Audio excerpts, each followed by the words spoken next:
Just days before their suicide, on April 30th, 1945, Adolf Hitler and Eva Braun completed the destruction of all their archives.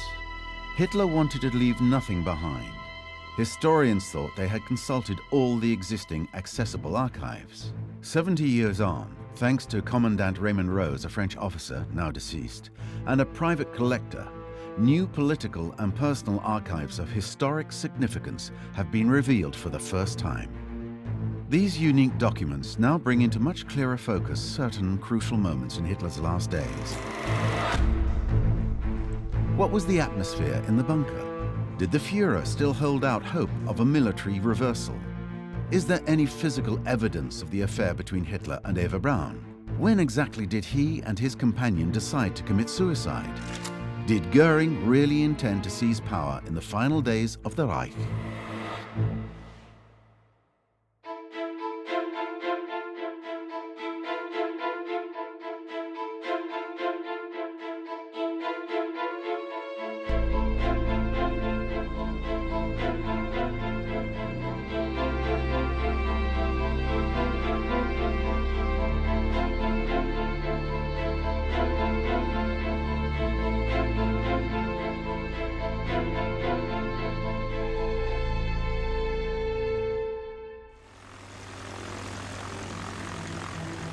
The Third Reich has just been destroyed.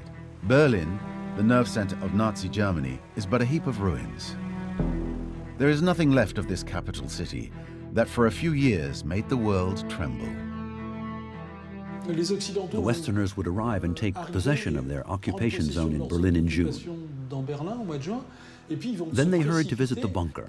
Thousands of people visited, eager for a glimpse of what the Soviets called the beast's lair.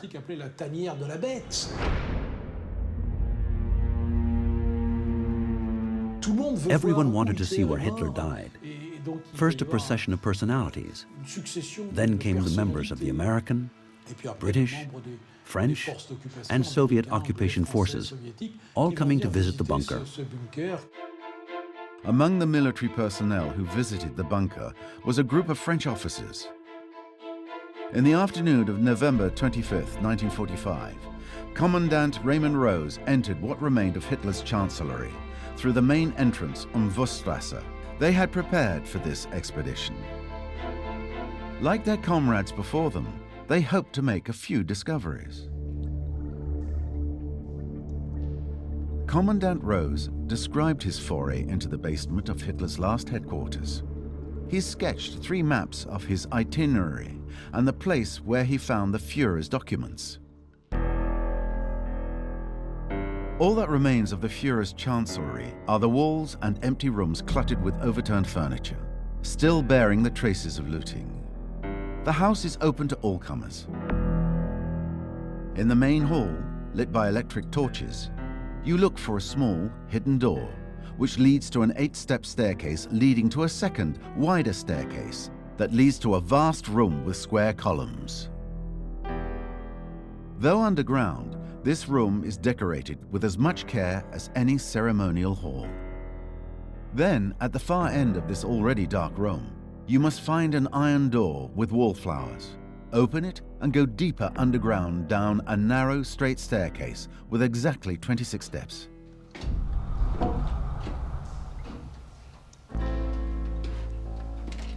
There you can see a horrible mess of upturned chairs and tables, candle wax, traces of a fire whose ambition was stifled. The floor is covered by an incredible mass of papers of all kinds. Administrative letters, ledgers, notebooks leafed through by hands that for 7 months had been searching frantically for the secret that good fortune had turned over to me. In the most remote room, I found the documents that established that Hitler wanted to remain, whatever happened, master against all odds, even despite the events. The small French group made a major historical discovery without really realizing it. But more than 70 years later, a French collector, an enthusiast for this dark page of history, acquired Commandant Raymond Rose's documents. At one point, he picked up the documents which were on a wardrobe and brought them back. I'd say it was just after that we realized the historical significance of these documents, so he asked for permission to keep them, which was granted. And he kept these documents all his life. I don't think he had the benefit of historical hindsight. To him, it was a much more emotional act, because in a way, he was an actor in history. To understand the incalculable significance of the historic documents, we must revisit the story of the final days of Adolf Hitler. Mid-April, with the Red Army no more than 100 kilometers from Berlin, the remnants of the German divisions, around 500,000 men and 900 tanks, were retreating before the Russian steamroller. Across 200 kilometers, the front was yielding. The Reich was on its knees, and the Allied bombers were battering Berlin.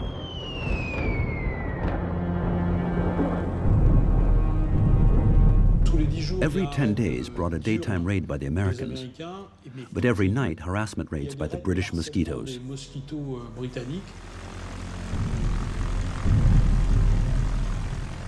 This meant the people were constantly under staircases and in cellars, busy taking refuge in the shelters, Hitler like the other 3 million Berliners. So everyone was exhausted. In fact, that's why the British stepped up the harassment raids. And at one point, the pressure of the bombing became so great that he decided to move out. So he moved into the bunker for good.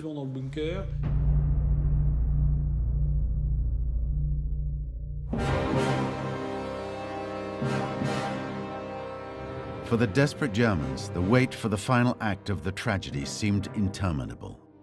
The radio aired the last live broadcast of the Berlin Philharmonic Orchestra, the finale of Richard Wagner's The Twilight of the Gods.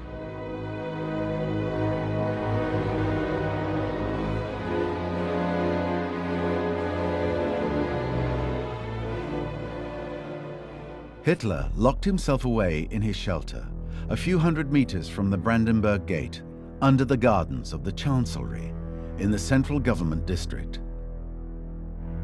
From this bunker, he directed the final military operations. For a better visualization of the plans to the Chancellery and Hitler's bunker, they have been reconstructed in 3D. What's known as the Führerbunker was built on 2 levels. The first in 1936, under part of the Chancellery of the Reich. The second level was built in 1943 and 44, when it became clear that the ceiling thickness of 1.6 meters was not enough to resist the most powerful American and British bombs.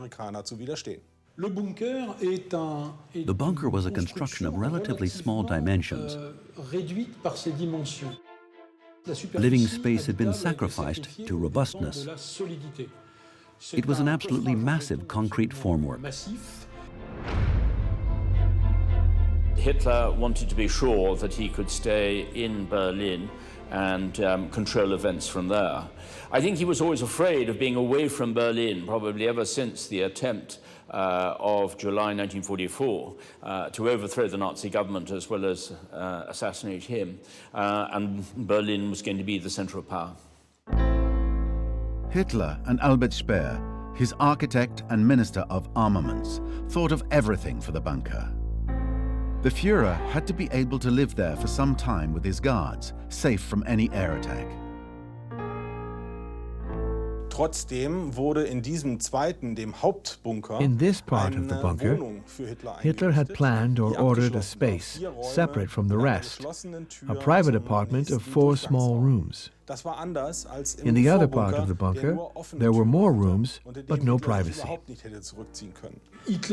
Hitler had reserved 3 absolutely tiny rooms for himself and an adjoining room for his mistress, Eva Braun, with both sharing a small bathroom. There was also a small meeting room where twice a day Hitler would attend meetings to review the military situation with his senior advisors.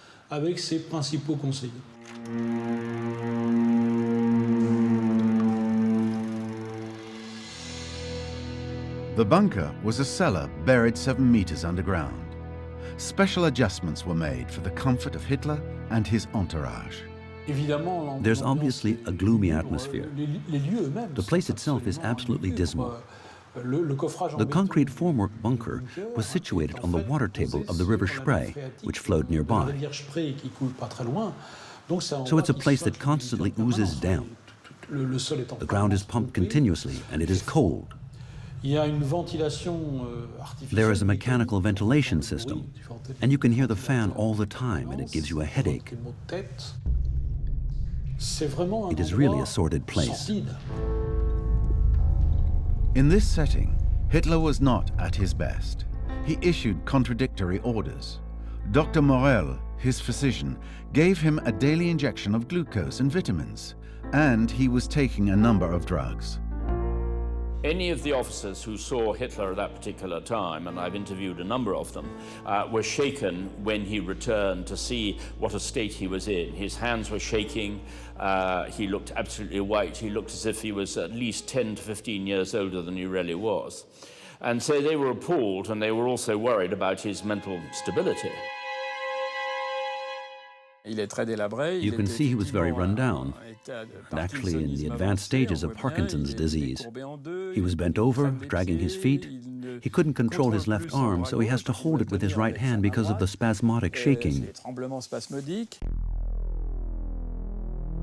Hitler had a staff of around 30 to keep the bunker ticking over. He was served by his personal guards, the bunker technicians, and the communications personnel. What you have here is the final gathering of the Reich. In other words, Goebbels, who moved his family into the bunker, Bormann, the indispensable personal secretary, and the secretaries.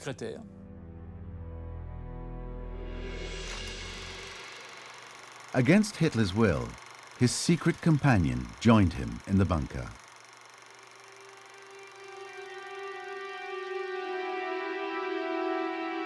In the private collection we found were two extremely important letters from Eva Braun. Here are the originals. This is the first time they've been shown, her last two letters. The first is dated April 19th, 1945, addressed to her best friend, Erta Schneider, who stayed in Bavaria. The secretaries and I shoot every day with handguns, and we're already so proficient that no man dare compete with us. I spend virtually my entire life within that air raid shelter. You can imagine how hard it is to sleep. However, I'm very glad to be close to him, just now.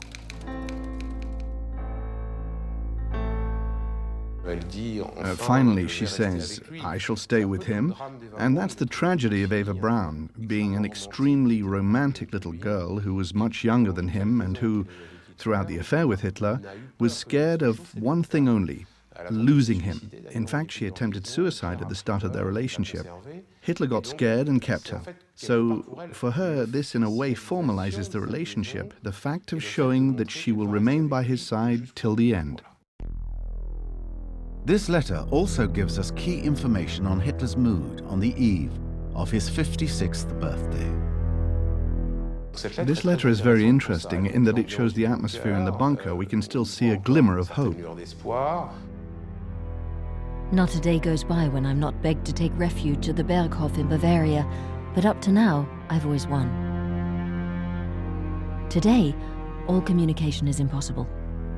But I'm deeply convinced that everything will come right again, and he is more hopeful than ever.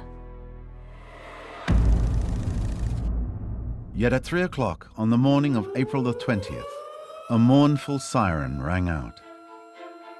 A siren that Berliners had not heard before. A signal to all that a new ordeal was about to begin. Red Army tanks had been sighted in the suburbs. April 20th was indeed a key moment, symbolically, as it was Hitler's birthday, and as the Soviets began to invade Berlin. So the problem for Hitler was whether he should remain in the city or flee. From the 20th, it became a pressing problem as the threat of being surrounded increased and the last wall of troops collapsed. What to do? Run or fight? At 3 o'clock in the afternoon that day, Hitler made his last trip outdoors. Atop the bunker steps in the Chancellery Gardens, he received the birthday wishes of an SS delegation. Hitler received in particular a delegation of the Hitler Youth, the youngest reserves in his army. These were the children who were being sent into the front line to die defending Berlin. He wanted to honor and reward the bravest amongst them.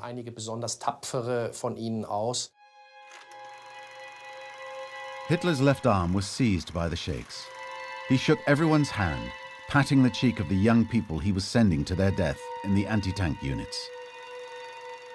The youngest was 11, the age that children change schools from junior to secondary. He's really small, around 1.4 meters, and he's in a Hitler Youth uniform. At 4 p.m., just before the military briefing, the Führer received birthday wishes from the senior officials of his party. Himmler, Ribbentrop, Bormann, Dönitz, Keitel, Jodl, Speer and Goring. All his faithful were there, offering congratulations. But Hitler accepted it all very grudgingly, as he was quite obviously not in the mood to celebrate his birthday. I think that the 20th of April in 1945 was probably one of the most grotesque birthday parties as anybody has could ever imagine. Here you had Goring that morning, who had blown up his famous chateau of Marienhall to make sure that the Russians could never have it, and then all of his looted treasures, the pictures and all, were taken in a convoy of Luftwaffe lorries down to the south. Then he turns up and he arrives along with Keitel and all the other leaders, the Nazi leaders. Most of them, of course, were just desperate to have permission to leave Berlin because they knew that the city was doomed, and many of them tried to persuade Hitler to leave, not so as necessarily to save him, but purely so as to give them the permission to leave themselves. And that day, his mistress, Eva Braun, gave him a gift. A signed photograph. We found her present. It's an exceptional piece, never revealed to the public, with a remarkable story attached. For years after the war, the photograph and its frame remained with Eva's sister, Gretel. Only when the Braun family disposed of it did a sharp-eyed amateur make the discovery. This dedication is the unique physical evidence of Eva Braun's love for Hitler. All other documents, like their personal correspondence, were destroyed in the final days of the war. She gives him a dedicated photograph of herself in a silver frame that in fact bears her monogram, a club that was designed by Albert Speer. The photo bears the following inscription: "To my Führer, from your faithful Eva." This is very revealing of Eva Braun's mentality and of what she's looking for, as she doesn't use his name, but rather "to my Führer," which implies a political importance, and more especially she uses the word faithful. It's a time when everyone is beginning to go on their own way, and she wants to mark her faithfulness to Adolf Hitler and the fact that she has returned. Hitler accepted the gift from she who had joined him during his darkest hours. He had turned Eva Braun into a state secret for the simple reason that he thought that he, the leader of the German people, could under no circumstances take a wife, as it would drive all the other women who wanted to be with him to despair. At the same time, he owed it to his country, to what he considered the notion of his country, not to take a wife, and that's why it had become an absolute secret. But he refused to seek refuge in the Alps, where the elite troops were posted. Everyone urged him to go to Bavaria, to the so-called Alpine fortress, where major fortifications and bunkers had been built in the Obersalzberg region. The German propaganda tried to convince the Allies they were setting up an Alpine hideaway, where the fanatical elements of the SS could hold out on the Allies for a long time yet. None of it existed. It was just a bluff. But it was propaganda that Eisenhower evidently believed, and it had a major military impact, as a large part of the American forces were sent south towards Munich and the Alps instead of heading east.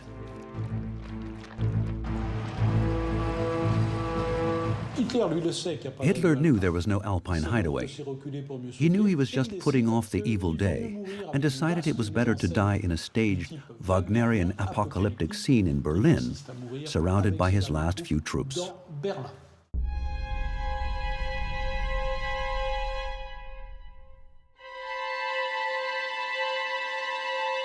Speer had given him the idea, a very cinematic idea, that the Götterdämmerung in Berlin would be dramatic, while in Berchtesgaden it wouldn't have any of the same dramatic quality.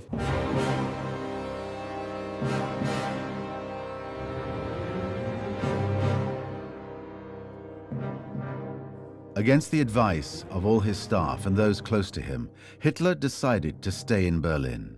Victory or death, his last battle would take place in his capital. The birthday ended that night with the final Allied air raid on Berlin. Early in the morning of April the 21st, for the first time since the start of the war, Soviet artillery shells rained down on the stunned city. This was the scenario that nobody had planned.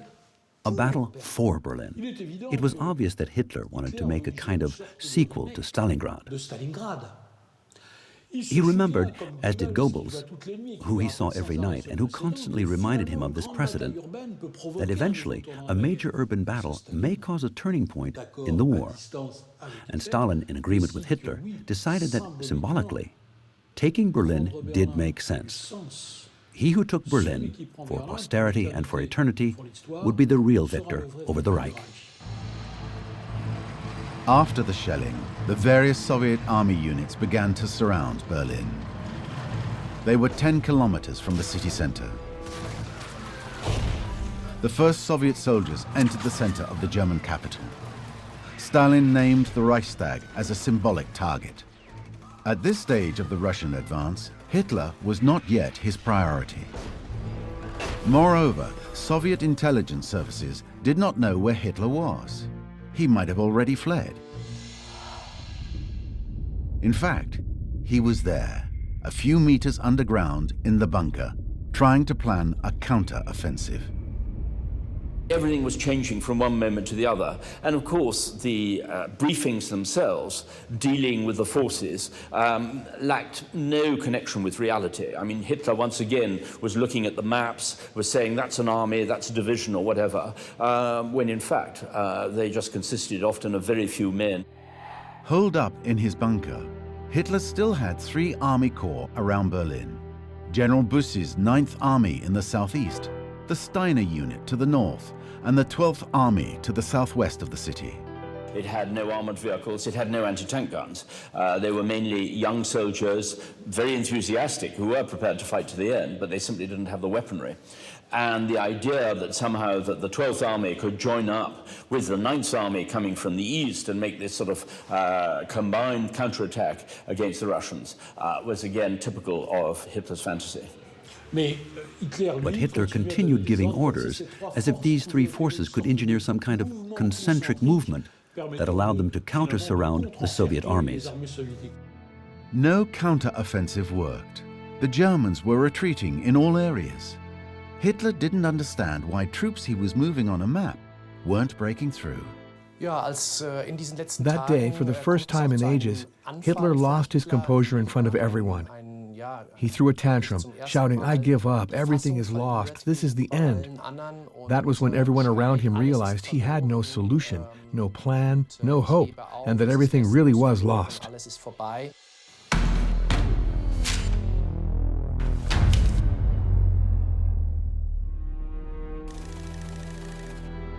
Eva Braun shared her despair with Hitler.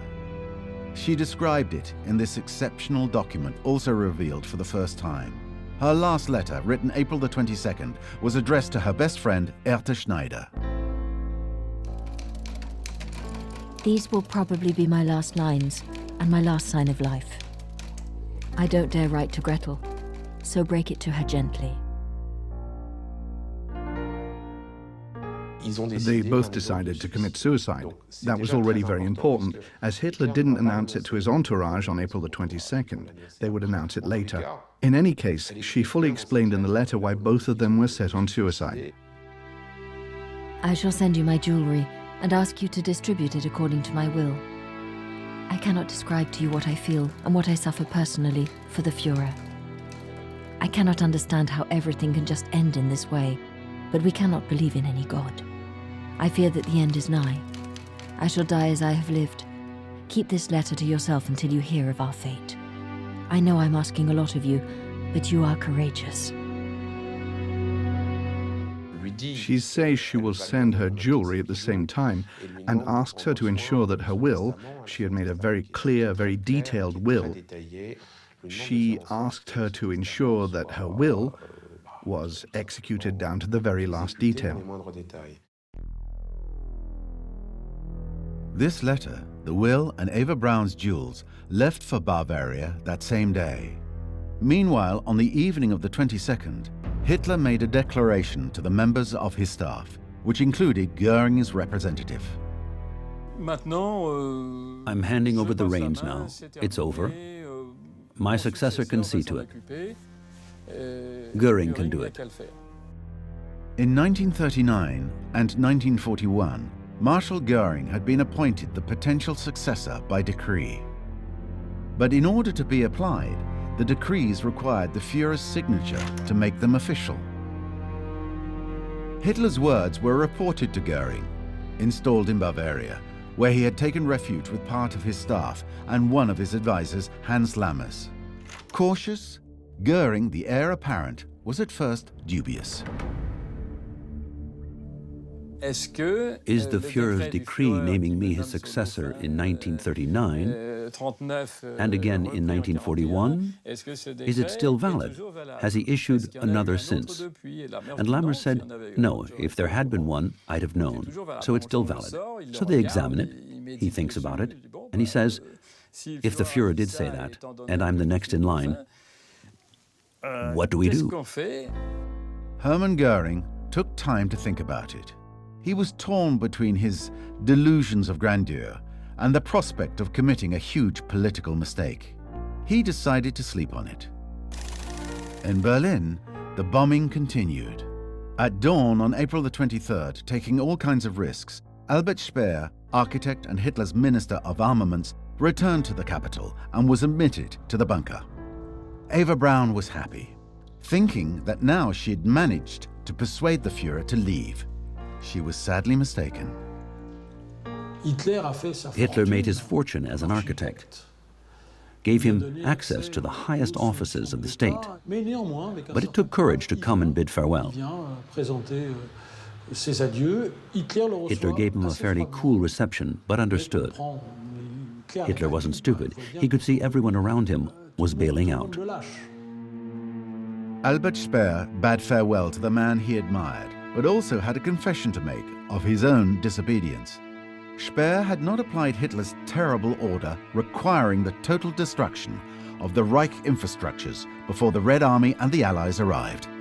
Speer was deeply hurt that Hitler didn't at least show him a little bit more affection or interest, and didn't even show any interest when he confessed to virtually an act of treason. And here we find, in this final moment, an echo of the special relationship between the two men. Speer wanted to tell him. At the same time, he wanted to see, one last time, the man about whom he felt very strongly. Hitler saw, perhaps, in Speer, a kind of son he never had, which explains this lack of reaction, his passivity to what Speer had said. Others had been executed for much less. Hitler let him go.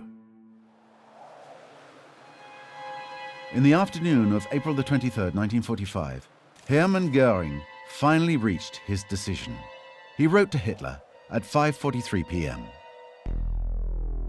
Führer, Do you agree, following your decision to remain at your combat post in the fortress of Berlin, that I should assume the leadership of the Reich with full powers, both internally and externally?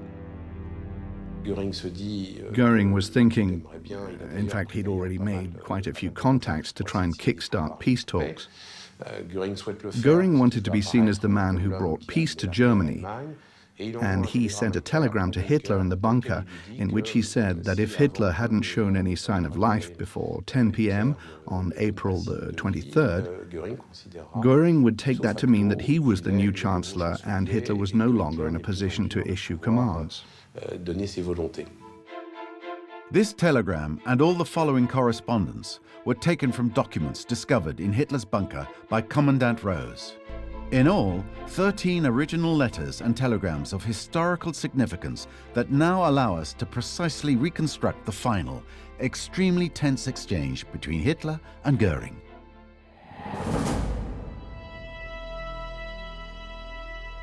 And then he sent a second telegram, this time to Ribbentrop, and probably Kettle too, saying, if the Führer doesn't answer, come and join me in Berchtesgaden, which means I'm taking over.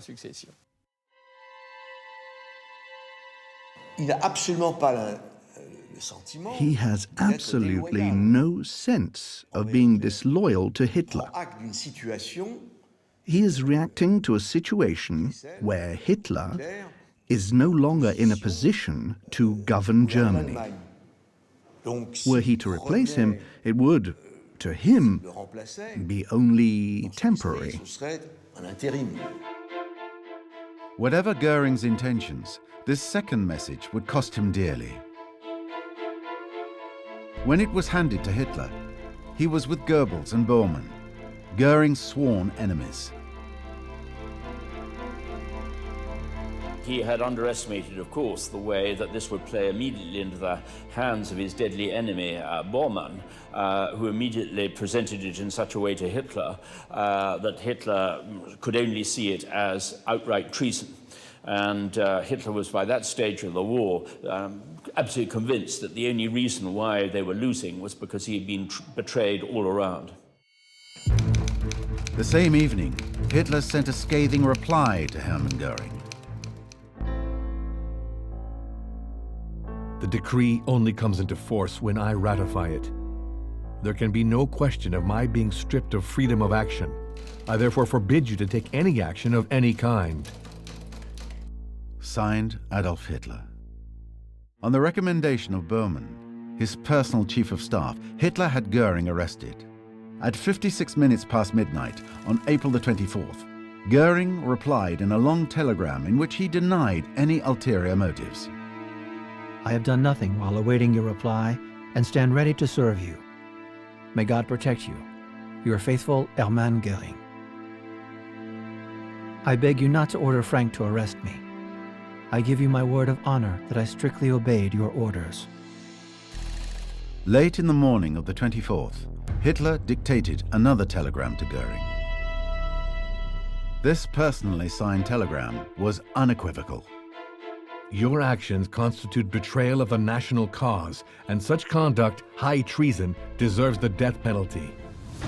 Taking into consideration your great services in the past, I offer you a chance to resign, citing serious illness as a reason. I command you to answer immediately yes or no. In the minutes that followed, Goring answered yes to the Führer's demand. He resigned all his offices for health reasons. This marked the succession to power of a shadowy character called Martin Bormann, his secretary since Rudolf Hess had flown to Britain in 1941. And Bormann gave free rein to the hatred he felt for certain personalities, in effect, flexing his newfound muscles. Goring was devastated, but that wasn't enough for Bormann. Bormann, who had his own communications center in the bunker, took advantage of Goring's disgrace to advance his pawns. Without informing Hitler, he gave a final order to the officer charged with watching him. Bormann, ordered him to execute them all once Berlin had fallen, or this scenario wasn't enacted, because the SS major who had been handed the mission when Berlin did fall thought that the killing would be pointless. So he didn't carry out the order. Why did he say after the fall of Berlin? Because he knew Hitler wouldn't be alive, so he could settle his scores. Knowing that Goebbels would follow Hitler, he thought, if I can get rid of Goring too, that'll just leave me.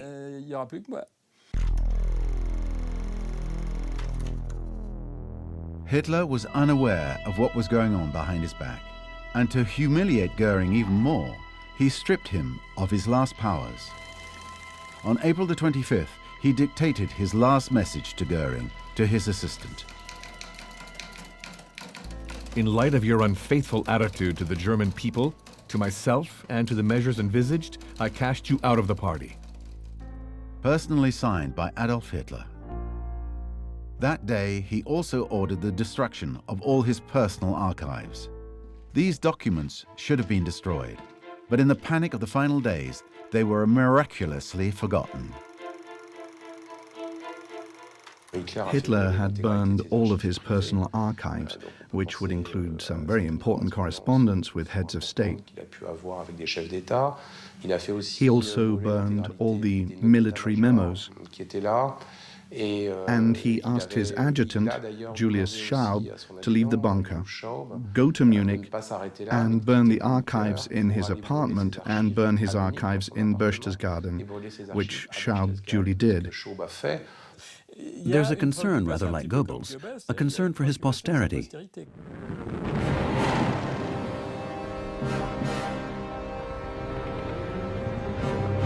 The fighting drew nearer. Hour by hour, the Soviet troops advanced.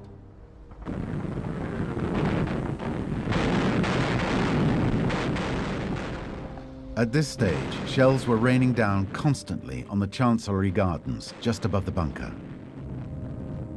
A series of typewritten notes transcribing discussions between Hitler and Goebbels sheds light on the Führer's last military hopes.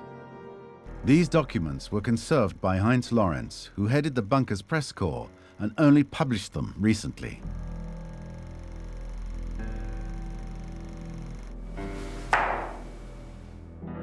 I can carry off a victory here in Berlin. If I obtain that, even just a moral victory would at least have a chance to save face and gain time. In Berlin, our success would have been a global reach. Such success could only be obtained here, where the eyes of the world are trained. A reversal is only possible if I manage to impede the Bolshevik Colossus. Then the others might come to the conclusion that the only one capable of stopping the Colossus is me, the party, and the German state. All these Soviet armies were concentrically advancing towards the Reichstag and the Chancellery, not very far away. For civilians, the ordeal was never ending. You can imagine the cellars, totally packed. No water, no telephone. Food was becoming a dramatic problem. When a horse was killed in the street, people risked their lives rushing over to cut off a piece of meat. In the midst of this deluge of fire, a woman, a German Air Force ace, managed to land her aircraft alongside Hitler's bunker. It was April the 27th, and confirmed Nazi Hannah Reich and her lover, General Ritter von Greim, wanted to see Hitler urgently. They came down into the bunker, Ritter von Greim lying on a stretcher. He had been shot in the foot as they landed. So why did she come? To try to persuade Hitler to leave the bunker and go, perhaps, to Berchtesgaden. But nothing was to be done, of course. Naturally, he refused. In recent days, Hitler had distributed cyanide pills to his entourage. He also gave a capsule to Hannah Reich so that they could end their lives. This was also symbolic, a sign of honor to her. He was rewarding her for her exploit. Cyanide capsule for Hannah Reich and a promotion for Ritter von Greim, who was appointed commander of the Luftwaffe in place of Goring. They then left as they arrived, taking off under a hail of Soviet fire. They escaped unharmed. Meanwhile, another Nazi dignitary was busy behind the scenes, Heinrich Himmler. He had left Berlin just after Hitler's birthday. The Minister of the Interior and head of the SS offered the Allies the unconditional surrender of Nazi Germany. Sure of himself, Himmler attempted a takeover. On April the 28th, the Allies mocked him in the press. And Eisenhower refused. Totally. His communique was published in the Western press. Hitler was hysterical. The man who had orchestrated the final solution for him was stripped of all offices. This latest betrayal by one of his closest acolytes threw him into a furious rage. Still in Berlin, but outside the bunker, SS General Hermann Fegelein was Himmler's liaison officer with Hitler. Hitler was in a mood for vengeance, and the whole idea that Fegelein was ready to leave Berlin, that he was somehow associated with Himmler in what Hitler saw as treachery, meant that he was determined to have him shot. General Fegelein was also Eva Braun's brother-in-law. He was married to her sister Gretel, and Hitler had personally attended their wedding. Eva Braun was not even prepared to beg for the life of Fegelein. She was actually horrified that he was attempting to desert, to abandon the Führer, and she was not going to abandon the Führer, and she felt it was an act of cowardice of him to attempt to escape with his mistress. The fact also that he was betraying her sister by being unfaithful meant that she had no pity for him. Psychologically, Hitler reeled under the blow. In a final conversation, typed and conserved by press officer Heinz Lorenz, Hitler and Goebbels half-heartedly discussed the military situation. If only Wenck would come. I shall try to lie down for a while. I only want to be awoken if a Russian tank pulls up to the bunker, that I might have time to make my arrangements. Now it is my turn to obey the orders of fate. Even if I could save myself, I wouldn't. A captain does not leave a sinking ship.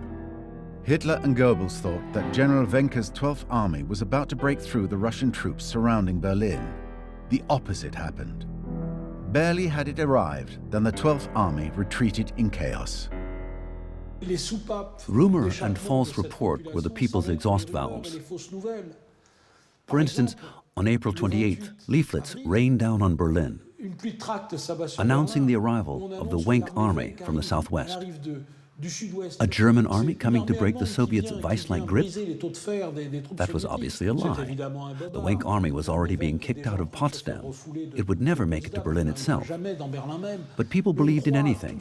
And after a time came apathy, fear, the desire to live 1, 2, 3 hours more.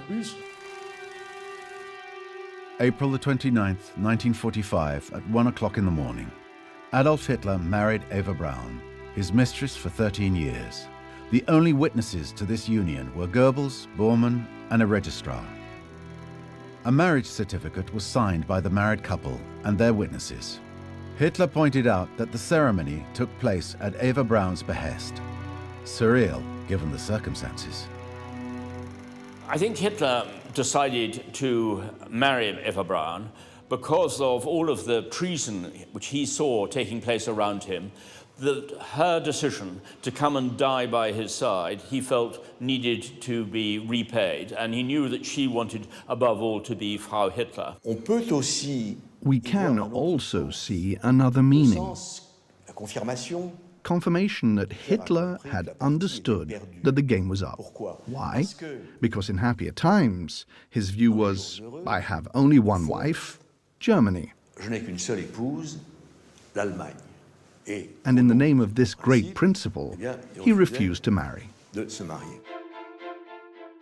After a glass of sparkling wine with Eva Braun and the last handful of faithful followers, Hitler withdrew to the meeting room and called his secretary, Traudl Junge. He quickly dictated his political will and testament without hesitation or correction. He'd learned nothing and forgotten nothing. There's still exactly the same obsessions with the Jews, exactly the same obsessions that he'd never done anything wrong, he'd never made any mistakes. It had purely been the question of betrayal. We know that he was a thoroughgoing pathological anti-Semite. I fell victim to the two faces of international Jewry.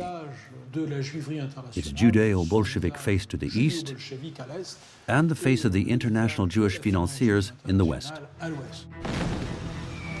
While the final act of the Hitlerian tragedy was being played out in the bunker, the Red Army launched its last great offensive. The Soviets stopped 500 meters from Hitler's bunker, unaware of its existence. They didn't even know whether the Führer was still in Berlin. They thought that all the high-ranking Nazis were in the Parliament building, the Reichstag. Their target was the Reichstag. In other words, he could have stayed in his bunker another couple of days, and nobody would have been the wiser. Once the Soviets had seized the Reichstag, they expected to find the whole government there. They didn't find it, but that was their aim. On April the 30th, in his personal will, dictated at 3 o'clock in the morning, Hitler announced, "My wife and I choose death to escape the shame of deposition or surrender. It is our wish to be cremated immediately where we lie."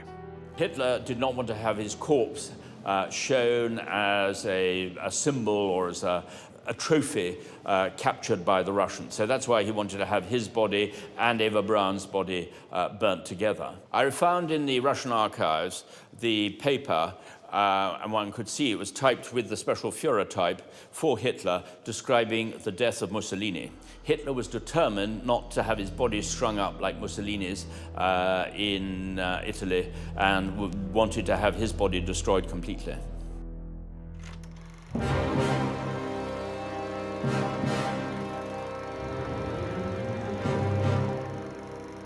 Early in the afternoon of April the 30th, 1945, after poisoning his dog Blondie, Hitler said farewell to all his staff. He advised his assistants to head west and urged his officers to continue the fight. Hitler and Eva Braun withdrew to their rooms at 3 p.m.